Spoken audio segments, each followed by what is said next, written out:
जी, क्या मैं आपकी कुछ सहायता कर सकता हूँ?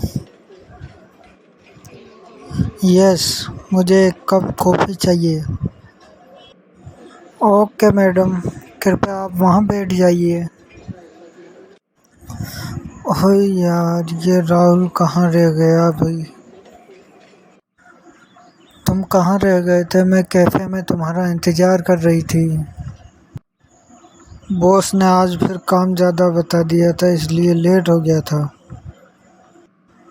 ओहो, ये तुम्हारा बॉस तुम्हें ज़्यादा परेशान, परंतु मैं कोविड-19 में जॉब छोड़ना नहीं चाहता।